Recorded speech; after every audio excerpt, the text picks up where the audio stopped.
Sarah et Ahmed, Tiffany et Raphaël, Mélanie et Romain tous et toutes vont se livrer une lutte sans merci à partir de ce lundi pour la 3e saison de la bataille des couples tournée en République dominicaine. Cette nouvelle édition met en scène 10 binômes amoureux qui devront cohabiter puis s'affronter lors des épreuves orchestrées par l'animatrice en dit plus à 20 minutes à propos de ce rôle inédit, et tease ce qui attend les téléspectateurs et téléspectatrices dans les semaines à venir. On me la demande, c'est une émission que J adorait. J et regarde un petit bout de la première saison et un grand bout de la deuxième. J adore les jeux de télé-réalité, il y a du mérite, de l'engagement, du dépassement de soi. Est un peu l'accord parfait pour moi parce qu'il y a à la fois de la psychologie, du dépassement de soi et de l'effort, des épreuves, beaucoup de stratégie. Est un mélange que J est un peu dans 10 couples parfaits, et que J est apprécié retrouver même si l'envergure des épreuves est quand même beaucoup plus colossale. Le jeu va être assez complexe. Il y a beaucoup plus de chaque jour. Ils sont face à des options possibles dans leur jeu, ils vont vraiment devoir réfléchir à la meilleure stratégie,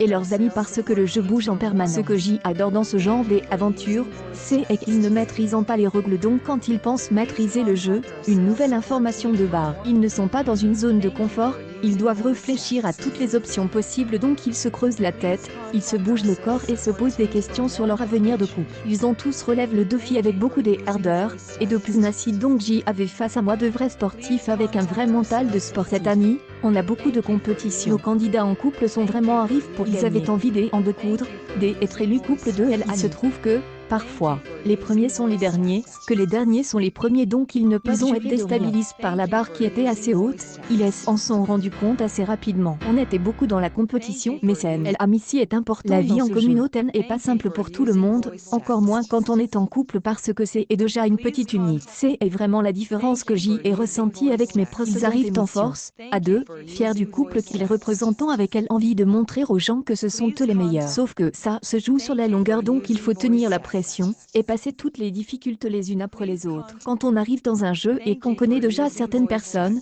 on se dit que c'est super parce qu'on a de la seule chose, c'est que vos alliés ont parfois des autres alliés avec qui vous vous entendez. La stratégie est quand même très présente dans cette aventure où il faut, à la manière de Koh-Lanta, avoir de sacrali pour espérer franchir les cérémonies sans être éliminé. Il y a vraiment un jeu de séduction en parallèle de la compétition, mais elle apporte aussi beaucoup à la stratégie parce qu'un couple performant est un couple qu'on a envie d'avoir dans son équipe de but. Il y a des tractations secrètes qui se font ou, parfois, certains couples ont plus intérêt à éliminer les plus forts pour poursuivre le jeu le plus longtemps possible. La vitesse des réseaux sociaux est là, ça fait partie d'eux. Les candidats partagent leur vie à l'instant et donc on doit faire avec. Je trouve que ce n'est pas inintéressant, ça ne nous enlève rien parce que quand ils arrivent dans cette aventure, ils étaient réellement ensemble avec des ambitions de couple, des problèmes. Les internautes qui les suivent sur les réseaux sociaux vont peut-être plus comprendre pourquoi ce couple a rompu. Dans le cas de Sarah et Ahmed, c'est un divorce donc il y a encore plus d'implications que sur un jeune couple en devenir. Nos téléspectateurs vont suivre avec intérêt leur histoire dans cette aventure,